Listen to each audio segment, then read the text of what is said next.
ஓம் மகிஷத் அஜாய் வித்மக சண்டகஸ்தாம் தன்னோ வாராகி பிரஜோதியாத். ஆஸ்ட்ரோ கிளீட்ஸ் நேயர்களுக்கு அடியேன் உங்கள் சிவயோகி சிவசக்திமான் சுவாமிகள் வணக்கத்தை தெரிவிச்சுக்கிறோம். இந்த பதிவுல குரு பயிற்சி பலன் தான் சொல்ல போறேன் 12 ராசிகளுக்கு.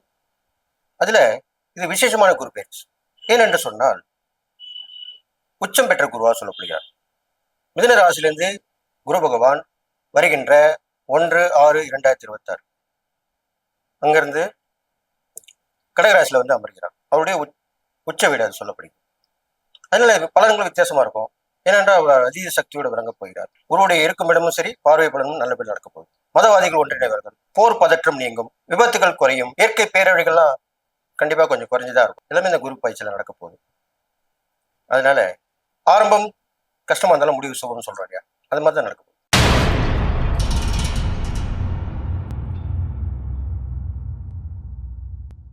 மகராசினியர்களை குரு பயிற்சி பலன் தான் சொல்ல போறேன்.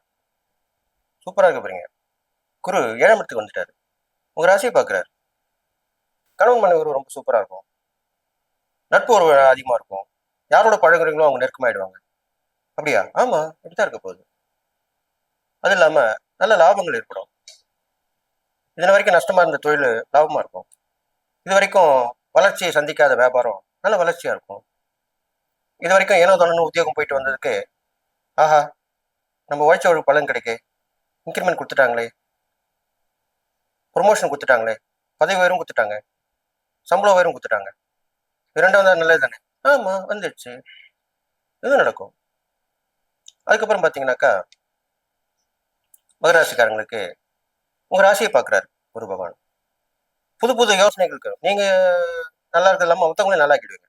இந்த யோசனை சொல்லி ஆலோசனை தானே எப்பவுமே இலவசமா சொல்லக்கூடியது, கிடைக்கிறது ஆலோசனை தானே. ஒரு நல்ல ஆலோசகராக இருக்க போறீங்க இந்த குரு பயிற்சியில. எல்லாருக்கும் நல்லது பண்ண போறீங்க. இது மாதிரி பண்ணிட்டு வரும்போது அவங்க என்ன பண்ணுவாங்க? உங்க ஆலோசனை கேட்டு அவங்க நல்லா ஆயிடுவாங்களா? கண்டிப்பா நல்லா ஆயிடுவாங்க. அப்போ அவங்களுக்கு உதவி பண்ண மாட்டாங்களா? கண்டிப்பா பண்ணுவாங்க. அதுதான் நடக்க போகுது. நீங்கள் ஒன்று செய்தால் அவர்கள் ஒன்று செய்வார்கள்.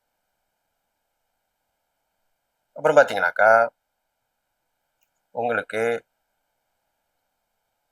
அசட்டு துணிச்சல், அசட்டு தைரியம் எப்படிதான் அப்படி வந்துன்னு தெரியாது. டக்குன்னு வந்துடும். டக்குன்னு இறங்கிடுவீங்க, பண்ணிடுவீங்க. நீதி நியாயம் தர்மம் அப்படிதான் இருக்கணும்.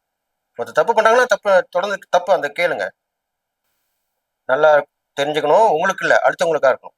அப்படி கேட்டீங்கன்னா கண்டிப்பா உங்களுக்கு மக்கள் மத்தியில செல்வாக்கு ஏற்படும், அரசியல செல்வாக்கு ஏற்படும், சமூகம் கலைத்துறையில் உள்ளவங்களை நல்லா வந்துருக்கு. மகராசிக்காரங்க இதுல எல்லாமே நல்லா வரப்போறாங்க. அதுதான் அப்படி சொல்லியிருக்கேன். பெரும்பாலான உங்களுக்கு மதிப்பு மரியாதை கிடைக்கும், பரிசு பாராட்டு கிடைக்கும், செல்வம் செல்வாக்கு அந்தஸ்து கிடைக்கும், எல்லாமே கிடைக்கும். சனி பகவான சனிக்கிழமையில வழிபட்டு வரலாம். மாற்றுத்திறனாளிகளுக்கு உதவி பண்ணிட்டு வரலாம். கை கால் ஊனமற்றவங்களுக்கு உதவி பண்ணலாம். ஆஞ்சநேயர் வழிபடலாம், விநாயகர் வழிபடலாம். இதெல்லாம் பண்ணிட்டு வாங்க. இதுக்கு எல்லாமே இந்த குரு பயிற்சியா சொல்லிருக்கப்படியால இந்த குரு பயிற்சிக்குரிய குருமார்களை வழிபட்டு வரலாம். குருமார்களா சொல்லக்கூடிய இந்த சாய்பாபா, ராகவேந்திரர், மகா பெரிவா இந்த மாதிரி சொல்லிட்டு வராங்க இல்லையா, அந்த மாதிரி மகான்களை தேர்ந்தெடுத்து வழிபட்டு வரலாம். இதெல்லாம் பண்ணிட்டு வாங்க. கண்டிப்பா நல்லது நடக்கும். புது விதமான யோசனை தென்படும். நோய் நொடிந்தாலும் போயிடும். ஆரோக்கியம் நல்லா சூப்பரா இருக்கும். வெட்டு ஒன்று தொண்டு ரெண்டுன்னு இருப்பீங்க. அதே மாதிரி வாழ்க்கையிலையும் எதிர்நீச்சல் போட்டு ஜெயிச்சு வந்துருவீங்க. எல்லாமே இந்த குருபேசம் நடக்க போகுதுன்னு சொல்லி நீங்க செய்யக்கூடிய தான தர்மங்கள் பார்த்தீங்கன்னாக்கா ரொம்ப கஷ்டப்படுறவங்களுக்கு, உடம்பால கஷ்டப்படுறவங்களுக்கு, அப்படிப்பட்டவங்களுக்கு உதவி பண்ணிட்டு வாங்க. அவங்களுக்கு தேவையான உதவிகளை பண்ணிட்டு வாங்க. எல்லாமே நல்லபடியா நடக்கும். நீதி நேர்மை சத்தியம் தாவணமா வாழ்க எப்பயுமே உங்களுக்கு இருக்கும். அதை இன்னும் கொஞ்சம் அதிகமாக ஆக்கிக்கோங்க.